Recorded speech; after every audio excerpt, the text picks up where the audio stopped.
Alrighty, guys, I'm Morthadon, bringing you guys Fairy Tale's final season, episode 291.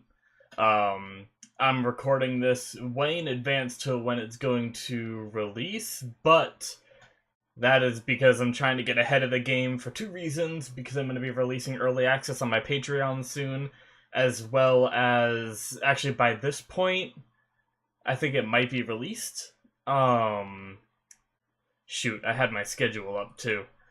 Uh, let's see. Sorry. Yeah. So if you want, at this point, if you're seeing this on YouTube, then you are able to go on my Patreon and see the next episode if you wanted to, because I've launched early access now if you become a patron. So cool stuff. Sorry. I was not ready to talk about that, but it just kind of came out. Anyway, last episode we had episode 290, which was the big one with the big reveal of what Fairy Heart is, which is just unlimited magic. One mix-up I had that I realized while editing was that they said during the episode that Fairy Heart must never be released, so there is a chance that they will never use it, but I still won't eliminate the possibility. The last episode in discussion, I kind of had a whole thing about, like, if they used it, that's kind of ridiculous. Like, how are they gonna animate that kind of thing, and how does it like work, and wouldn't they just dominate and everything? And I had all these questions about it, but it seems like they're gonna try not to use it. And I figured they were gonna try to wait till the last minute, but I didn't remember them actually saying like we're not gonna use it. But yeah, they actually said it. So. And Zareth and Mavis were talking about their plans to, Mavis predicted Zareth's plan for a full-on invasion, which I don't know if that's going to happen this episode, but I'm really excited to get into those fights. And then Natsu has a secret weapon, which is apparently wrapped underneath his arm.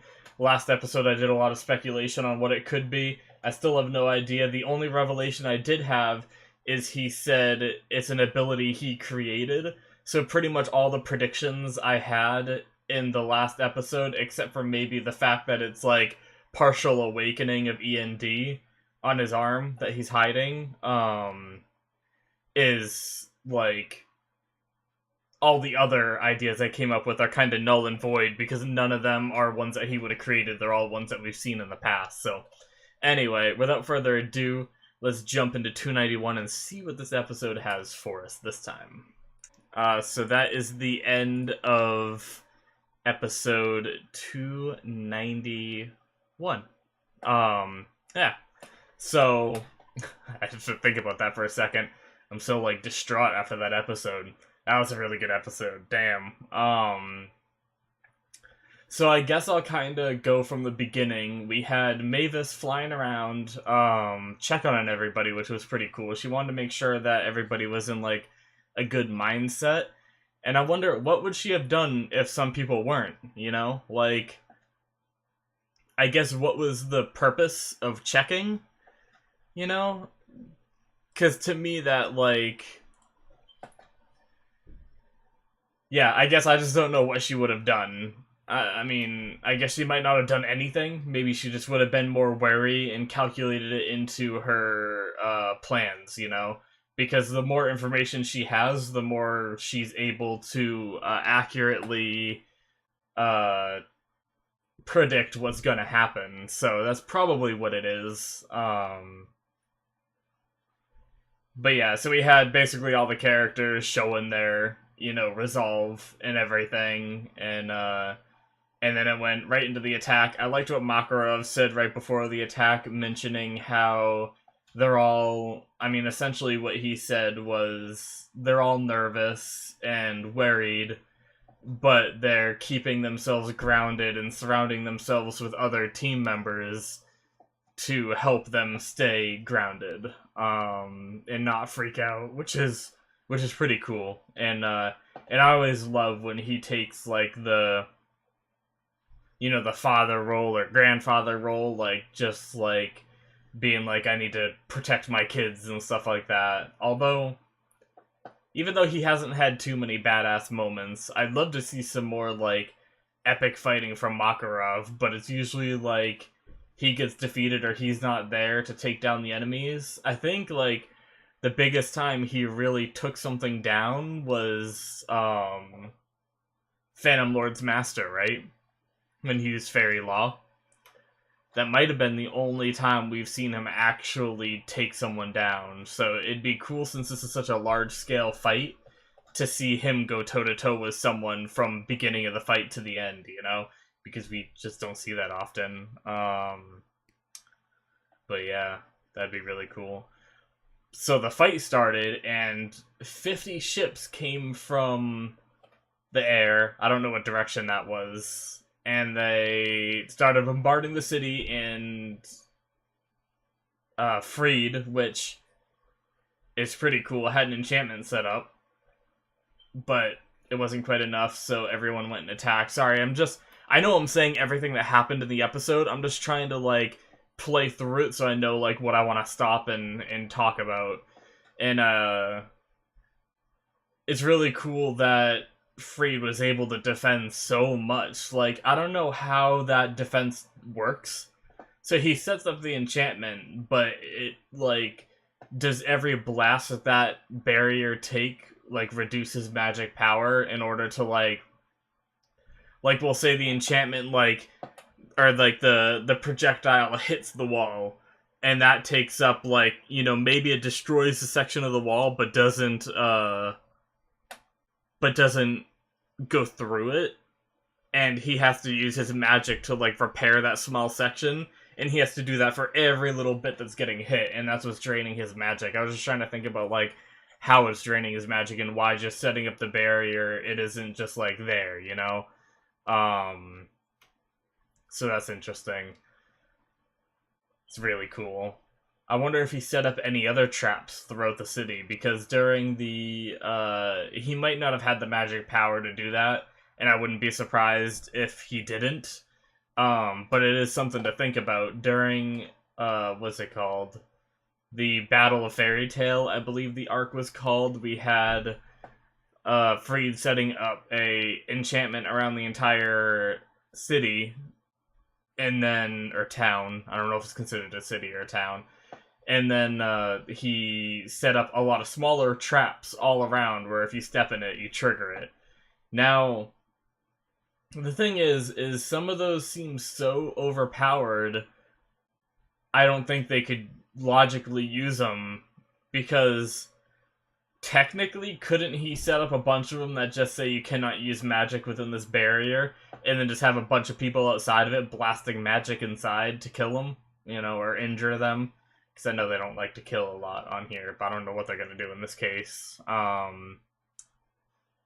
So I don't know. I've always thought that his enchantments were really overpowered with some of the stuff, or like, one of the ones where, like, you don't have oxygen in here, you know, and I'm guessing he put a limit on it until you pass out because he didn't want to kill back then. But he could just say, like, if you trigger this trap, you have no oxygen forever. Like, and they just die. Like, I don't know. I guess I don't know the full limitations of his power, if he can, like, use it to kill, since we just don't see a lot of death in the show. But yeah, that's some pretty cool stuff. And then, so, one thing I really want to talk about is we had the epic moments of Natsu and Gajeel and Wendy fighting against the ships, and they were wrecking them. They took out about half of them, and then they make the stupid decision to land on the ship. Now, I laughed, and I thought it was funny, but at the same time, like, you'd think by now they wouldn't do that. Like, it's kind of ridiculous that they still write this into a big battle like this, but I guess I understand the, you know, they want to try to keep some levity in there since this is going to be such, like, a serious situation. But at the same time, there is a small part of me that's like, why'd they have to do that? Like, why couldn't they just let Urza go up against them? And on that note, how did Urza get up there? We know that she can jump high, but she can't fly with any of her armors, I don't think, unless something has changed. Unless we assume that one of the Exceeds, Happy, Carla, or Lily, one of them grabbed her in that like short time that they put Natsu and them down. Did they manage to fly down, grab her, fly back up? Are we to assume that? Or did she just like manage to jump up there, or can she fly with one of her armors? Because I know her Heaven's Wheel armor has wings, but I don't think they're actually functional. Like, we've never seen her actually fly, have we? I don't know.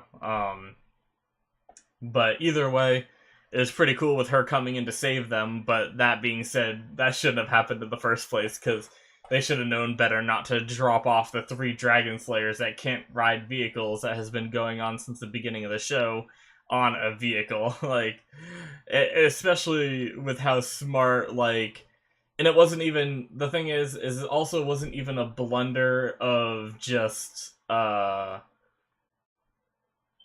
just the Exes dropping them there, and they're like, oops, we made a mistake. But it seems like that was the plan that, Mavis came up with, because it panned back to Mavis and she was like, oops, I forgot. But she's like a genius at these battle strategies. You'd think that'd be like the biggest thing to keep, an eye out for. I don't know. It was kind of dumb that they had that, but the rest of the episode made up for it. So they quickly resolved it with Urza coming in to save them, basically cut them and cut the front of the ship off and made them fall. And then we had Urza fighting the Agil is his name, and that was pretty cool. Although Urza definitely seemed to be at a slight disadvantage for now. Granted, that's how all the fights always go. I'm wondering how quickly they're going to resolve these fights. I think I mentioned it during the episode, but I have no basis since the show is still airing. I have no idea like when they want to get this big war over to have it be Natsu versus Zareth versus Ethnologia. That's probably going to be the big showdown in the end. And I don't know, I have no idea the timetable, because the thing is like, if you watch this when the show's over, you might know, okay, there's 50 episodes, and we're on episode, I forget what episode this is considered. I think this is like 14 or 15 since like the final season started. So I'd be like, okay, there's 45 episodes, like 35 episodes left. They're probably gonna extend these out really long, but I have no basis for that. I have no idea when the series is gonna end. So, for all I know, this fight between, Agio could go on for 10 episodes, and we could just see, like, bits and pieces while the other people are fighting as well, or it could go on for 20 episodes, or 30. So I don't know. Or it could end really quickly. Next episode, Urza could defeat this guy, and they could move on to the other ones. Because the thing is they have 12 of these big bad Spriggan guys to take out. And is there 12 members of Fairy Tail that are strong enough to take one out on their own? Because we have, like, Gray, who probably is, Natsu, who probably is, Urza, that probably is. If Master steps up and fights, and that's 4. Gagio might be able to, Loxus probably can, so that's 6. But then there's 6 others. Like, if Juvia got really serious, but she rarely does, she might be able to. I guess there's also, I forgot about, Mira. But then there's maybe Elfman and Lysana could take one out on their own? I'm not sure.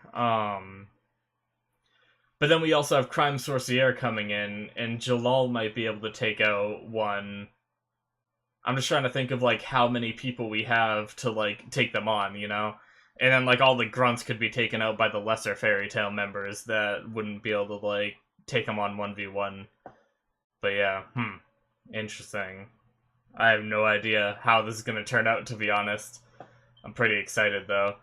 I can't believe that one chick. I really like her. Brandish is her name. She just shows up in Lucy's bathtub, and she said, "You really left an impression on me." Is she said something along those lines? I don't know what that means. Because they didn't talk much, did they? Because the only time they met was on that island.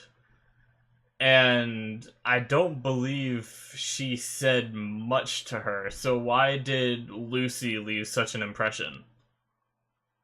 Curious. I have no idea. At least as far as my memory serves, she didn't say much. I'm pretty sure Natsu said more to her. Because Natsu was the one that was, like, saying, like, oh, you hurt one of my friends, or you hurt some of my friends, you're not gonna get away with this, or whatever. And then she hurt her own friend and said, there, now we're even, and then shrunk the whole island and left. I'm pretty sure Lucy didn't say anything. I don't know. Maybe... I have no idea. I was thinking maybe it's like a girl thing. Like, oh, you're pretty and I'm pretty, so you interested me. But Brandish doesn't seem like the kind of person that cares about, like, appearance. Unlike her little buddy there, the mini guy who just yells A+ and F-, and who's really annoying. It seems like he's like her personality, because she doesn't really have much of one. But yeah, interesting. And then right at the end of the episode, we had Warred freaking out because basically the entire empire is coming from all four directions now. And the thing is the thing that seems a little weird to me is Mavis predicted that they were gonna come at a full front assault. And now she seems surprised that they came at a full front assault, you know? Like, did they plan to run away? Was that a part of Mavis's plan? Because Mavis never told us, like, her whole plan for this fight. And that just seems a little weird to me that she didn't, like, she predicted it, but now she's freaking out about it. So maybe she did expect to be able to take out these first 50 ships and then fall back and then maybe take on another, like, wave of them and then fall back farther or something. I'm not sure. But I don't know where they'd fall back to, because they evacuated the city like they expected this whole, like, battle to take place, and they set up all these like the Jupiter cannon and Freed's barrier and everything, and so maybe they thought they'd only come in small waves, but I'm pretty sure she predicted that they'd come with, like, the entire empire in, like, a full front assault. So, I don't know. It seems a little strange, you know, like, Mavis is supposed to be this genius tactician, but she didn't think of this, so I don't know. But she was freaking out, and it was pretty intense, her saying, like, seeing how freaked out she was, because a lot of times she's calm and collected because she predicts everything, and now she's freaking out because she says they have 0% chance of winning, which is rough. Damn.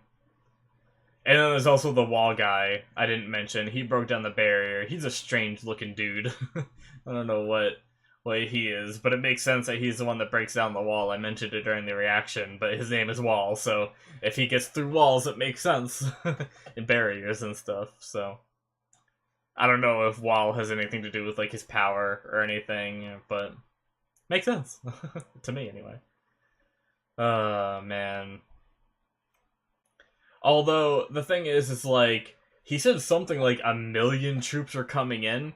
The thing is like, I feel like I should be more intimidated, but I'm not, because of the fact that majority of them seem like majority of them except for the 12 seem like they're gonna be pretty easy because they don't have magic, except for some of the captains. It seems like they have some magic, so maybe they'll put up a fight, but at the same time, probably 999,000 of those guys, of that like million he mentioned, are probably just like peons running with swords that don't have magic and can just be like AoE Nova down by any member of Fairy Tail.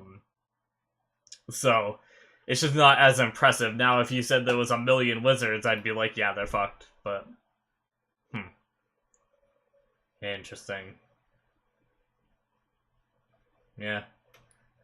I think that pretty much sums up this episode. It was a lot of like prep work and planning. I had some complaints about it, but I did really enjoy it all the way through. I'm really looking forward to seeing some awesome fights and getting like the power of friendship, because we've had Mavis be wrong before, right? Like, she says there's 0% chance of winning, but back in like the Grand Magic Games, she also predicted some things that didn't come true. And she said that like the power of emotions is what like defies calculation. And I'm guessing that's going to be the kind of thing that makes it so Fairy Tail, wins. Or I mean, I assume it's kind of metagaming a bit, but I assume that Fairy Tail is gonna win, because it's not like they're gonna bring the series back to have Zareth kill every member of Fairy Tail and then end the series, but, with the series ending, I do have this kind of thought that there's probably higher stakes, because throughout the show, they probably didn't want to kill any members off because they like the dynamic of having an ensemble cast of all these like awesome characters, and maybe some people would have been mad if some people like died off. But with the show, with this being the final season, they could kill people, and it would have less of an impact on the show. Like, it would have less of an impact on the long-term part of the show for a higher emotional stakes for the final season kind of thing, if that makes sense. So it's interesting and worrisome, because even though I have that mindset of it's the final season, so some characters could die, I do not want to see any of our Fairy Tail friends die. That's what I'm saying. I do not want to see that at all. Depending on who it could be and everything, it might break me. I remember all the Lasana scenes when we thought like she was dead and stuff were so sad.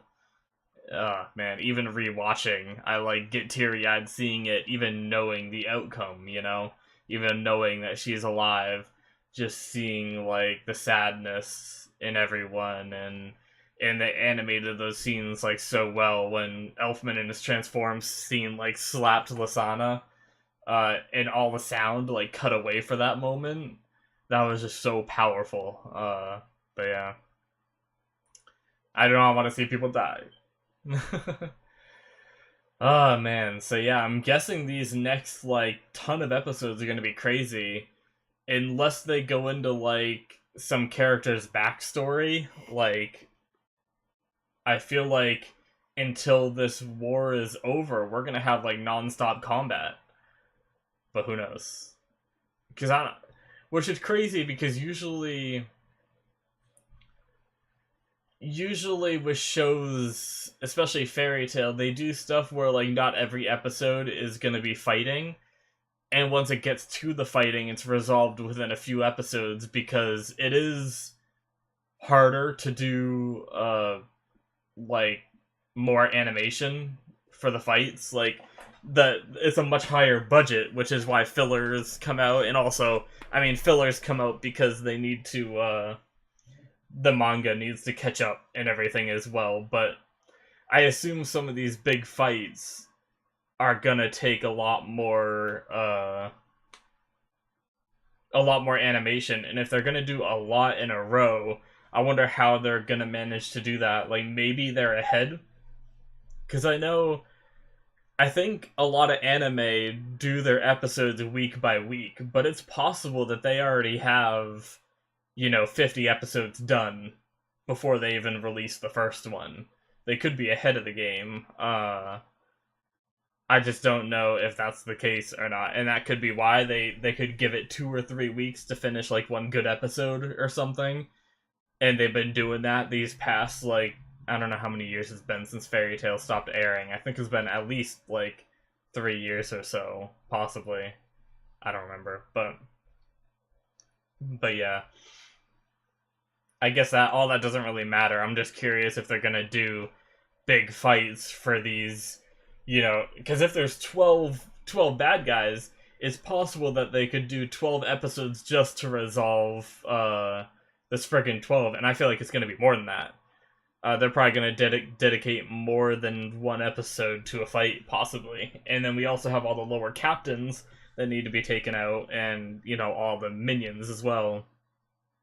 And then the fight between Zeref and Natsu and Acnologia, however that's gonna work, also needs to take place. But I guess it is possible that they could have some leeway. Like, maybe Zeref won't fight them right away if they wipe out their force. If they wipe out the whole Spriggan 12, maybe Zeref won't come in right away, and then they'd have some leeway. But either way, I'm like metagame thinking this too much, and I probably shouldn't, so sorry about that. I'm just curious. But also, don't tell me in the comments or anything. I was just trying to, like, make some predictions by metagaming a little bit, because I have nothing else. I don't know how to predict any of this. But yeah, no spoilers in the comments. But if you want to talk about these episodes that we have seen in the comments, feel free to do so. I'd gladly like to chat with you guys about that stuff. But yeah, I think that's probably going to do it for my discussion on this episode. If you guys are enjoying this stuff, please hit the subscribe button, and I very much appreciate it if you do. And also, if you want full-length, uncut reactions, you can check out my Patreon. Like I mentioned in the beginning of the episode, I believe at this point, early access should be released on my Patreon, and you can watch the next episode right away by becoming a patron, which also supports me, and also would allow me to do possibly more and more episodes in the future, and also opening up my channel to have more slots available. Because right now I release episodes 4 days a week, and if the channel grows enough, I could expand that to be doing a video every day, and having like a different show, having like at least 7 shows going where I release an episode of a show every day or something like that. But yeah, anyway guys, thanks for watching. I very much appreciate it. I hope you enjoyed, and I will see you in the next one. Bye bye.